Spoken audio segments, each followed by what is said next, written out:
Hi everyone, and welcome to our last video that contains course material. Yay! So I call this the epilogue, and it's the epilogue because this is what happens once a country has transitioned to democracy. What happens then? And we call this oftentimes democratic survival. We're going to refer to it as democratic consolidation in a little bit. We're going to talk about a lot of different terms, but basically the question is, once a country transitions to democracy, does it stay democratic or does it not stay democratic? And all the theories that we have are designed to answer that question. So this entire week is about that one simple question. When a new democracy emerges, does it stay democratic or revert to authoritarianism? So let's start out with the definition, a term that doesn't really get defined well in the readings that we're going to cover this week. And it's consolidation. What do we mean by consolidation? Basically, it's a situation where democracy becomes very entrenched in that country. And because it's become entrenched, there's very little risk of a reversal to authoritarianism. One way to illustrate this is some of the ways that democratic consolidation has been measured by the literature. There are three that we're going to talk about. There are actually a couple of more different ways of measuring consolidation, but I think these three illustrate the main point. So the first one is a peaceful transfer of power. In other words, you have a new democracy, you have a president or a parliament elected by the people, and then that group of people, that party governs for some period of time. Let's say it's 4 years, typical presidential term in office. Then you have another election, and somebody else wins. Does the party that had been governing, do they hand over power peacefully? If the answer is yes, if a new party wins the election and they assume office and it's a peaceful transfer of power, then some scholars would say that's a consolidated democracy. Because what happens a lot of times is that a new democracy forms, they have free and fair elections, a party is elected to govern, and that party just never leaves. They have control of the military. It's a soft coup in the sense that it's not a hard takeover because they were elected, but they just consolidate their power in government and never transfer or never hold another election. So that often happens. The second one is 10 to 12 years of continual democracy. This is a longer time frame, and it suggests, by the way, that, as we'll find out in one of the readings, that the number of years in which a country remains continuously democratic is a really good indicator of how likely it is to revert to authoritarianism. The longer a country stays democratic, the less likely it is to revert back. And then finally, to quote one major scholar, a consolidation occurs when democracy is, quote, the only game in town. In other words, all the major actors accept democracy even when they lose. And that's the important part, is that the people who lose the elections, who are not chosen by the people to govern, they have to accept that result. And if they do, then some scholars say that's consolidated democracy. So let's look at this in a graphical form. You can see sort of a timeline. You have authoritarianism, which I shortened it here just to make room for the rest of it, but authoritarianism often lasts for decades, even sometimes as long as a century. But then the authoritarian regime ends. There's a crisis. This is the O'Donnell and Schmitter book, and all of that period of transition occurs. You enter this period of transition, and then eventually a new democratic state is created. They have free and fair elections, and the country becomes democratic. But early on, that country is what we call unconsolidated. Democracy is very new. It's very tenuous as well. It's more likely to break down during this period. And then at some period, and this could be 10 or 20 years, it could be after a couple of years, however you want to define consolidation and however you choose to measure it, but at some point, the country then becomes a consolidated democracy. So there's actually two different processes here, and this notion that there's two different processes to democratic survival is going to become very important for the last article that we talk about. So the main difference for understanding an unconsolidated versus consolidated democracy is this. An unconsolidated democracy has a lower probability of survival. A consolidated democracy has a very, very high level probability of survival. That's important because once a country becomes consolidated, it is extremely unlikely to revert to authoritarianism. I'm sure it's happened at some point, but it's so rare that we actually consider that almost a law, that once you have a fully consolidated democracy, they almost never revert back to authoritarianism. Unconsolidated democracies, however, to say that it has a lower probability of survival is not to say that it has a very small probability. It means it's much lower than the consolidated democracy. However, if you look across unconsolidated democracies, the probability that they'll survive are very different. Some unconsolidated democracies are very likely to survive, others are very likely to revert back to authoritarianism, and that's one of the central questions we're going to ask. What explains which countries survive during this unconsolidated period of time and which countries revert back to authoritarianism? So, a couple of important points. Consolidation is not the same as survival. They're related. To say that a country survives is to say whether it reverts back to authoritarianism. Say that's consolidated is by definition almost to say it will not revert to authoritarianism. So when we talk about democratic breakdown, when we talk about democratic survival, sometimes we'll refer to it as authoritarian reversal. There's a lot of different names we give to this. We're really asking, does the democracy revert back to authoritarianism? However, when we talk about consolidation, we're asking which countries become consolidated so that a breakdown becomes virtually impossible. And I realize that's a tricky conceptual difference. But the reason I make it here, first of all, it's going to be really important to understand this Volek article. But second, because we believe that there are different factors that predict breakdown and survival versus consolidation.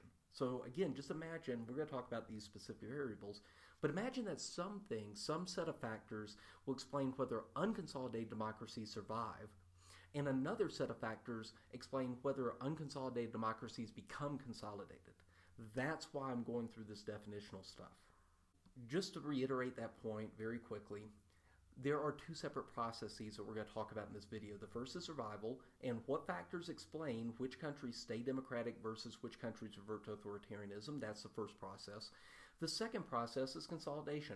What explains which countries become consolidated versus which do not become consolidated. There's the background. Let's dive into a couple of debates. There is a very long-running debate, and when I say long-running, I mean the literature on this goes back over 40 years. Scholars have been debating this question for a very long time, and we're getting some answers to some of these questions that we have, but we're still trying to figure this one out. So the debate is this: does the type of government influence survival and consolidation? In other words, are there certain institutional structures and features that we can create in a democracy that will make survival more likely? And the big one that gets discussed is presidential versus parliamentary systems. There are others. You'll read about the number of parties in the Bernhard, Nordstrom, and Reineck article, and there are a couple of others as well, but we're going to focus in on this presidential versus parliamentary one. So first of all, what do we mean by presidential versus parliamentary system? A presidential system is, as the name implies, you have a president that is elected separately from the legislature.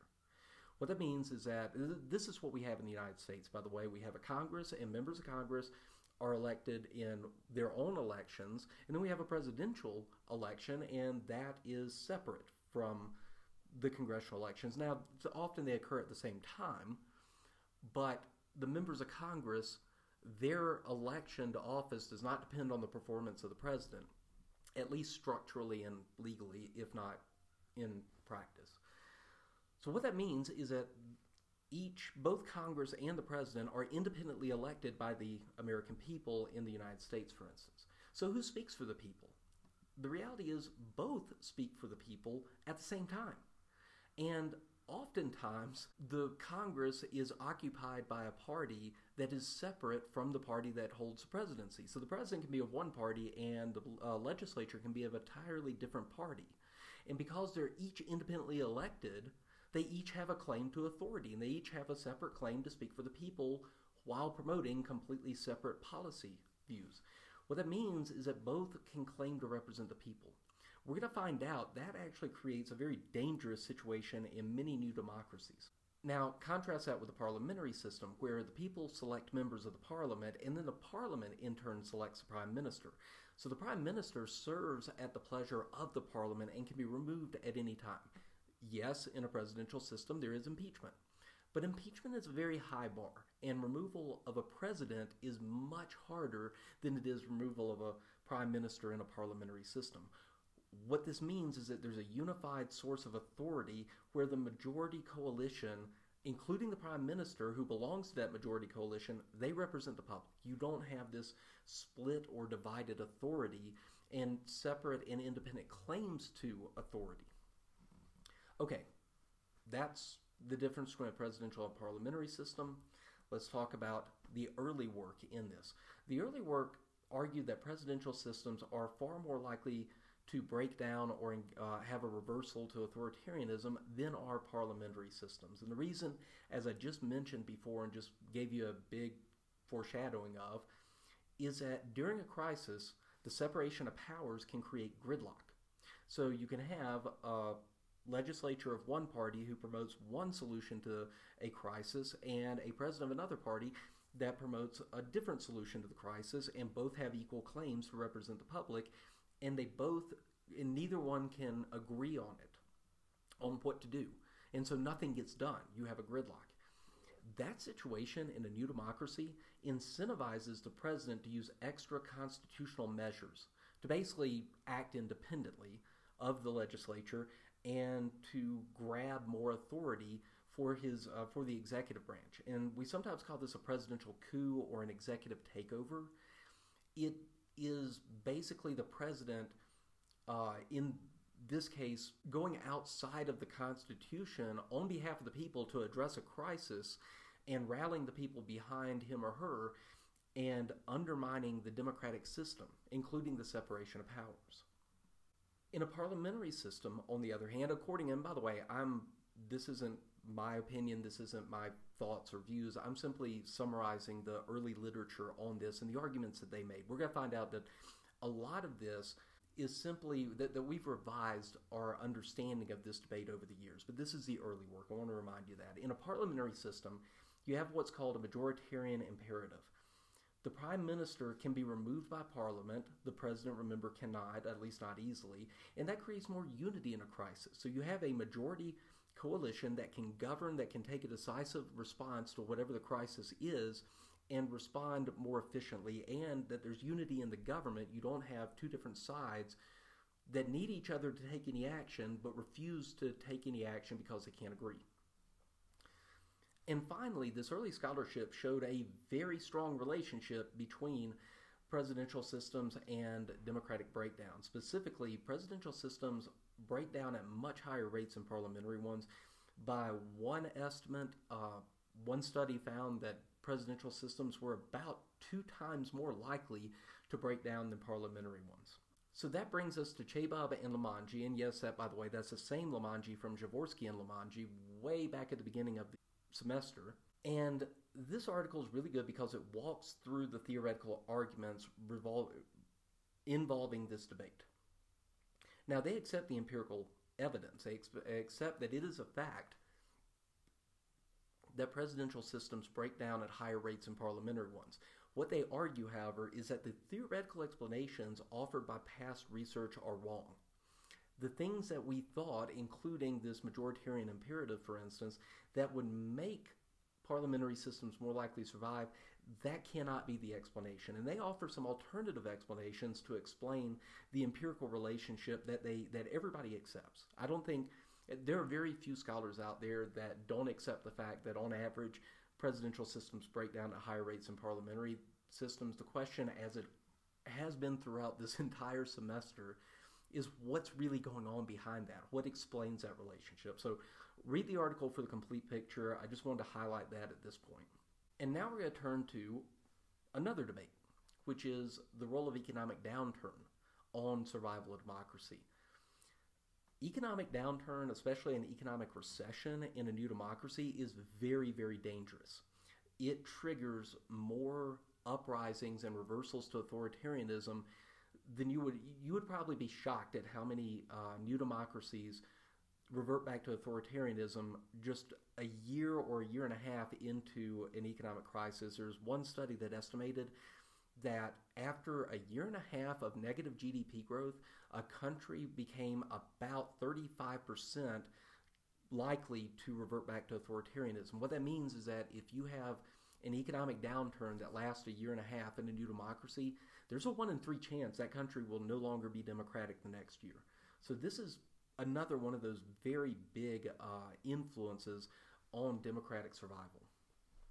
And the reason for it, hopefully, is kind of obvious. Go back to the Jorah Mormont quote about the common people pray for rain, healthy children, and a summer that never ends. It is no matter to them if the High Lords play their Game of Thrones. Well, simply put, democracy doesn't look so great to people who are starving. And given a choice between do you want to vote and do you want to eat, that's a pretty easy choice for most people. They're going to choose food and providing for their family over democracy if that's a choice. And so oftentimes a very serious economic recession can create demand for decisive leadership that leads people to often look to an authoritarian leader to take over the country and, in their view, to bring back economic prosperity. So oftentimes people who are, a country that is starving, the people will be very happy to give up their vote, their right to vote for the leadership if they have somebody who will take office and provide the economic prosperity that they want. Let's try to bring these two topics together. And I'm going to summarize just for a few minutes things that we've already been talking about. An economic downturn creates a national crisis and creates a demand for strong leadership. A presidential system prevents unified government action to address that crisis and often incentivizes extra constitutional actions by the president to address the demand for leadership. Hopefully you can see where this is going. Maybe it's not. An economic recession increases probability of surviving, or increases probability of reversing to authoritarianism, and a presidential system increases the chance of reverting back to authoritarianism. Maybe it's not each one of these separately. Maybe it's both at the same time. Put bluntly, maybe an economic downturn is more dangerous to a presidential system than a parliamentary system. Maybe the economic downturn represents a crisis for most countries that puts a strain on a presidential system and a new democracy, and does it in a way that it doesn't put the same strain on a parliamentary crisis.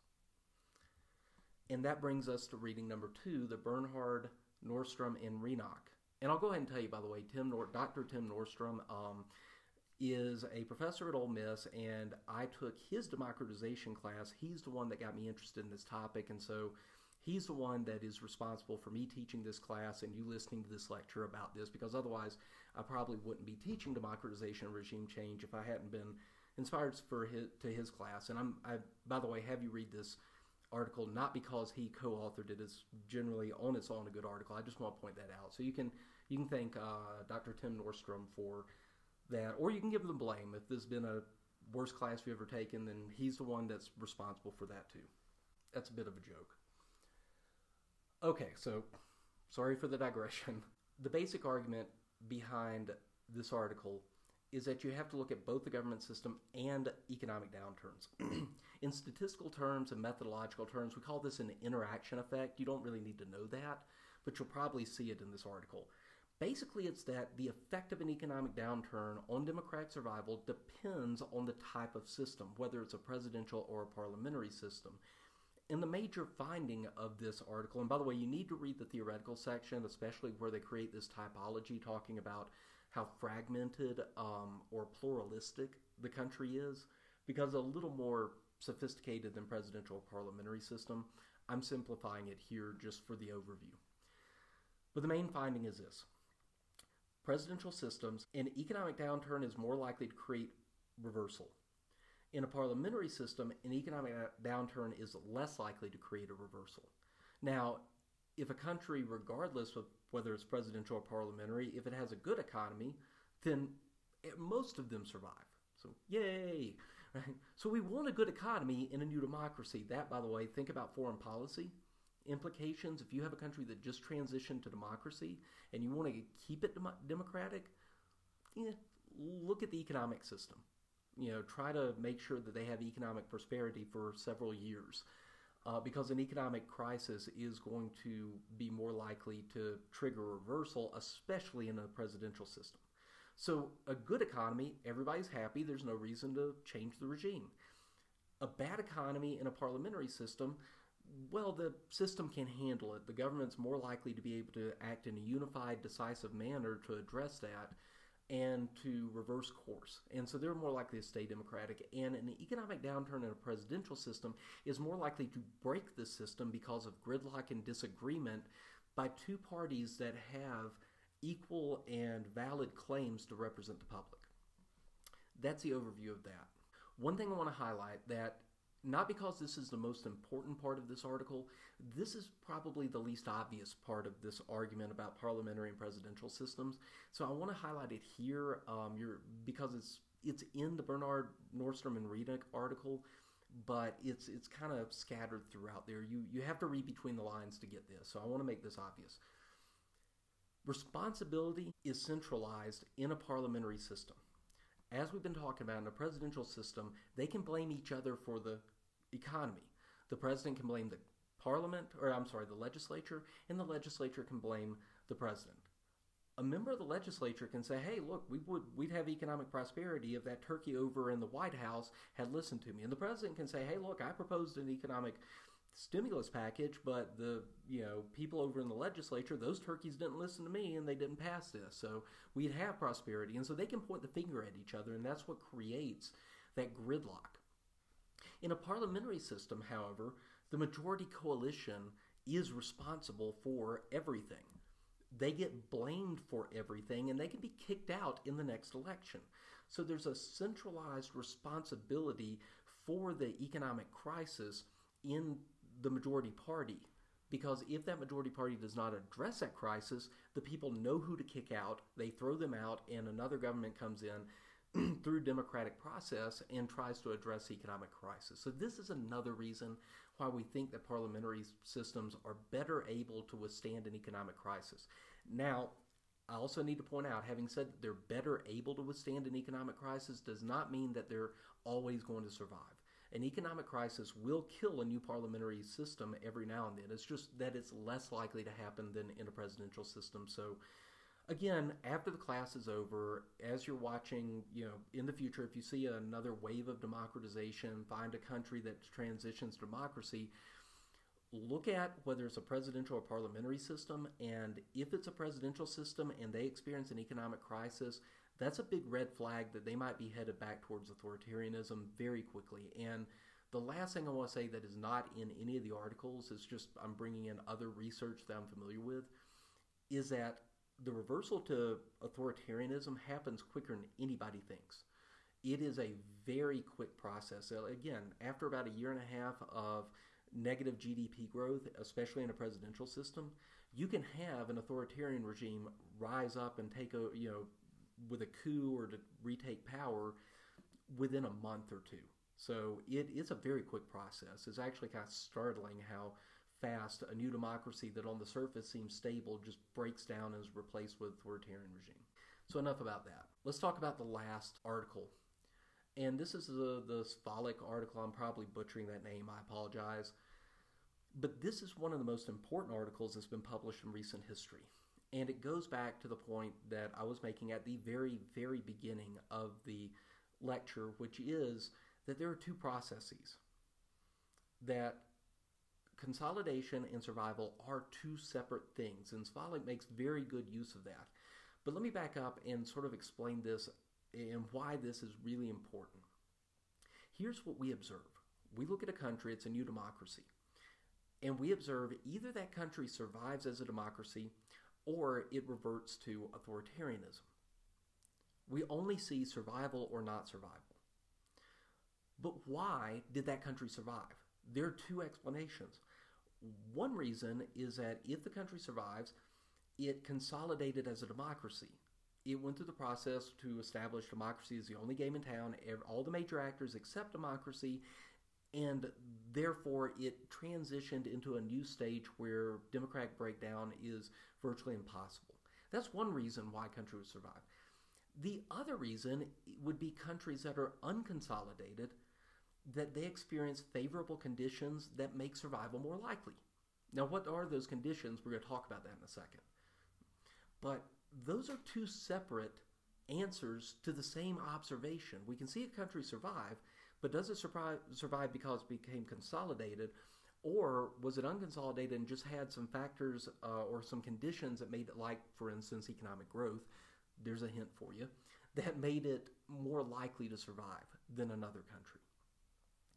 And Svalek, for the first, as far as I can tell, he is the first author and scholar to tackle this head on and to do an empirical study that treats these two processes as truly separate. So here are the main findings. First of all, he talks about the probability of consolidating. Does a country consolidate or does it not consolidate? And he finds that there are three factors that explain whether a country consolidates or not. The first is economic development, modernization. Told you we were coming back to that. Second one is a parliamentary system. So parliamentary systems are more likely to consolidate than presidential. And finally, the absence of a previous military dictatorship. In other words, the authoritarian past of the regime, or the type of authoritarian regime that occurred prior to the establishment of democracy, is also strongly related to consolidating. Now, we have not gotten into the authoritarian past, nor the theories. They're a little more complicated. So I throw this one out there just to show you that there are some other factors that we aren't focusing on as intently, but that's one of them. So those are the three factors that best explain the probability that a country consolidates as a democracy.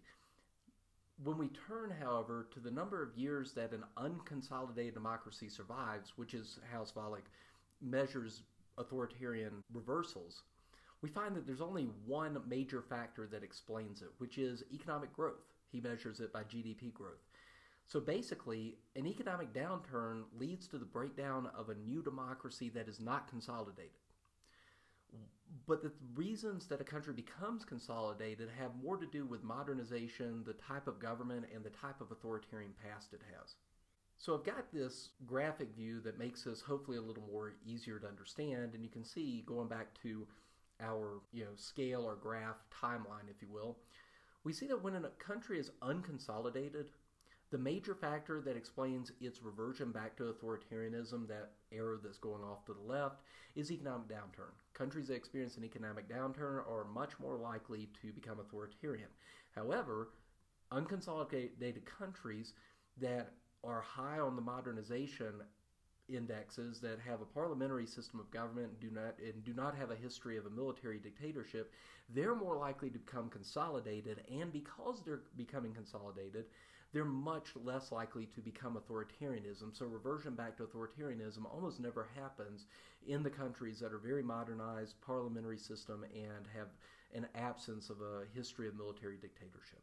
So having said that, let me explain a couple of caveats with this Svalek article. First of all, it is a major contribution. This is one of the best articles that's out there right now regarding democratic survival and consolidation. And the main contribution is that it separates these two processes and looks at the factors that explain each one. There are, however, some methodological issues. First of all, Svalek does not test the interactions that we just talked about in the Bernhard, Nordstrom, and Reineck article. Specifically, what he doesn't test is whether it's the interaction of economic downturn and presidential systems that make a reversion to authoritarianism more likely. I'm not entirely sure why that wasn't in there. It may have just been too much for one article. I mean, the article covers a lot of ground as it is, so it may have just been too much to put in there. But I want to note that absence. So it may be that some other things are actually also related to reversals in unconsolidated democracies, which is another way of saying there's probably more complex causal process than just these four factors that he shows. But again, generally it's a fantastic study that expands our knowledge about this area and really gets us to think about, okay, an unconsolidated democracy is very different from a consolidated one, and thinking about what factors might influence which countries become consolidated versus reverting back to authoritarianism. And that's it for this lecture, and that's it for the course and the material. You now know most of what you need to know to understand this topic, democratization and regime change. I hope it was not too painful. I hope that you had some fun. I certainly did. And thanks for making it a fun semester, and we will see you in the last discussion.